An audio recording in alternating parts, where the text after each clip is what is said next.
Hopi Production Television présente tous les dimanches à l'émission Moment spirituel, l'amour emprisonné.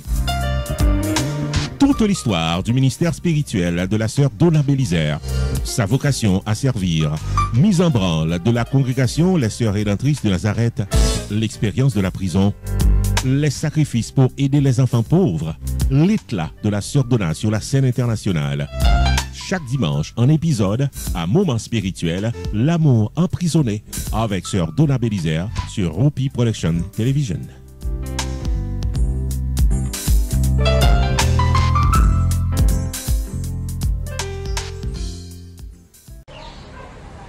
Et bonsoir encore, je vous reviens, c'est encore le show de l'ARP TV. Pour l'ARP TV que j'organise cette entrevue, je suis avec Madame de Luxembourg. Comme vous savez, nous dans la congrégation ancestrale, nous sommes présentement au carême ancestral qui a commencé depuis le 23 mars. Et ça finirait le 1er mai avec la fête de Saint-Isidore, la fête de Cousin Zaka. Ok? Donc, je suis Jacques Mélienne aussi, on peut dire, le 1er mai, la fête de Jacques Mel. Je dois vous dire, laissez-moi vous dire un petit peu comment a été le carême au 4e jour. Le 1er jour, c'était les étrangers qui ont kidnappé nos ancêtres. Le 2e jour, c'est le parcours, le dur parcours enchaîné par main, par bras, etc. pour arriver sous l'arbre de l'oubli. Le 3e jour, c'était pour les faire sermonner qu'ils doivent tout oublier. Les femmes 7 fois, les hommes 9 fois, pour dire qu'ils vont oublier leur nom, leur terre, leurs parents et tout renoncer, tout oublier pour partir dans l'inconnu. Et aujourd'hui, le 4e jour, c'est le triage, c'est la vente. On est arrivé à la vente. Il y a Madame de Luxembourg, parce que on nous dit toujours, on essaie de nous faire comprendre, c'est encore les Noirs qui avaient fait des Noirs des esclaves. Pourquoi, mes amis? Nous avons tellement subi. En tout, on souffre. On essaie encore de nous donner la responsabilité de notre souffrance. Madame de Luxembourg, pouvez-vous nous parler de la première vente des esclaves, s'il vous plaît? Laquelle? Parce qu'il y en a plusieurs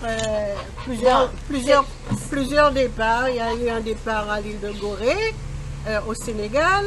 Il y a eu un départ au Bénin. De la porte du non-retour. La porte du non-retour. Il y en a une De toute façon, il y a eu 3. Il y en a eu 3. Il y a eu 3 points de départ. 3 points de départ qui, en nous sortant de l'Afrique, faire le tour de toutes les îles, le triangle des Bermudes, en passant par l'Amérique et en passant dans le triangle des Bermudes, dans toutes les îles, jusqu'en Amérique, le Brésil, etc. Voilà. Et quand on sépare, quand on prend vos familles, je vais revenir là-dessus, quand on prend vos familles et on sépare les femmes, on sépare les enfants, on vous marque à faire chaud comme un animal et on vous enlève votre nom, secret, quelque chose que beaucoup de monde ne sait pas, que nous tous nous avons un nom secret, on vous l'enlève et on vous donne le nom de la personne, du colon ou de l'étranger.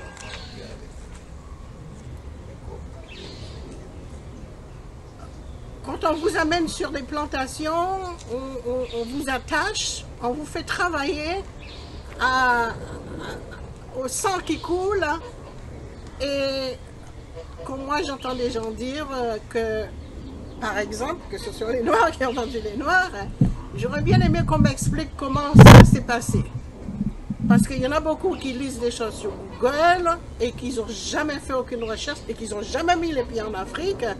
Et qui, même en Afrique, il y en a certains qui ne connaissent même pas leur existence dans les îles.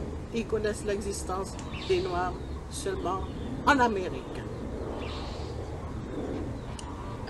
Oui, moi personnellement, Madame de Luxembourg, je ne crois pas que ce soit les Noirs qui ont vendu les Noirs.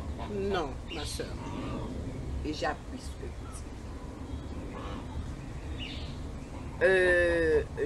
dites. Je prendrai aussi l'exemple, peut-être, très bientôt on nous dirait que Christophe Colomb était un Noir qui avait kidnappé notre reine Anakaona.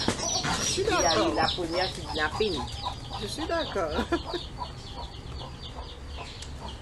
Et vous pouvez encore nous dire, alors le 4e jour, dans nos sens, dans nos corps, c'est vivre la rédemption, les souffrances de nos chers parents, de ce qu'ils ont subi.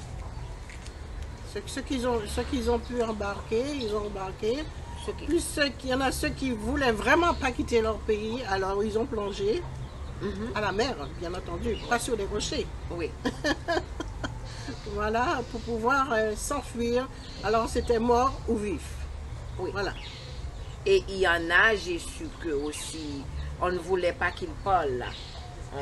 On a été au Bénin, ils ont pincé Ils là. ont pincé et ils ont mis Leur bouche. des sortes de trucs comme on met sur la bouche des chiens. Juste pour qu'ils Des ne muselières, parlent pas. Oui, voilà. Oui. Et puis de là encore, pour nous dire que ce sont des Noirs.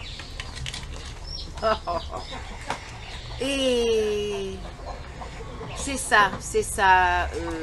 Je voulais faire vivre aux spectateurs, spectatrices de la Yampi TV notre 4e journée du carême. Aujourd'hui, personnellement, ouais, votre tissu là, de sac.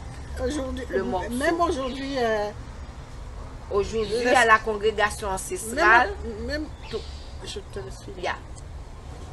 yeah. Même aujourd'hui, on nous dit que l'esclavage ça a terminé, mais c'est sur une autre forme d'esclavage. Parce que les Noirs, ils sont toujours en train de souffrir encore, partout dans le monde et partout. Ceux qui arrivent à s'en sortir parce qu'ils ont un peu d'éducation, mais il y en a beaucoup qui souffrent encore, qui n'arrivent même pas à manger encore à leur faim en 2023. Parce que cette souffrance, elle est encore là, présente.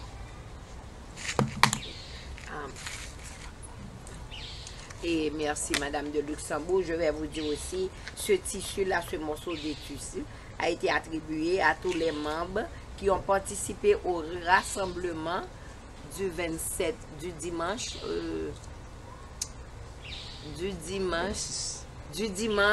26 mars 2023. Donc, ils vont apporter ce tissu-là en signe de pénitence, en signe de souffrance, de participer en mémoire de leurs ancêtres qui ont souffert, qui ont beaucoup subi. Donc, mes amis de la FPTV, Madame de Luxembourg, si vous avez quelque chose à ajouter. Merci d'être avec nous. Merci aussi de ce que vous nous avez expliqué. Et merci aussi d'éclaircir un peu et le peuple là, parce qu'on essaie toujours de nous faire savoir, nous avons toujours à demander pardon, nous avons toujours à pardonner, aussi bien dans les plantations en Haïti. C'est encore nous qu'on donnait l'ordre à un esclave pour tuer l'autre esclave, pour couper le bras, couper le cou. C'est juste pour qu'on voit toujours, c'est encore notre race, notre sang, notre couleur qui nous fait souffrir. Encore aujourd'hui, en Haïti, il existe encore la kidnapping des jeunes qui ont des hommes, qui n'ont jamais voyagé, qui n'ont jamais été nulle part, qui ont été armés. Il y a une guerre à 5 000, 10 000, 50 000. Et la guerre, on est en guerre avec soi-même, on nous met en guerre avec nous autres aussi. Vous allez me dire, oui, ces jeunes-là, ce sont encore des Haïtiens qui tuent encore les Haïtiens, qui kidnappent encore les Haïtiens. Mais j'aimerais que vous posez la question, d'où viennent ces armes?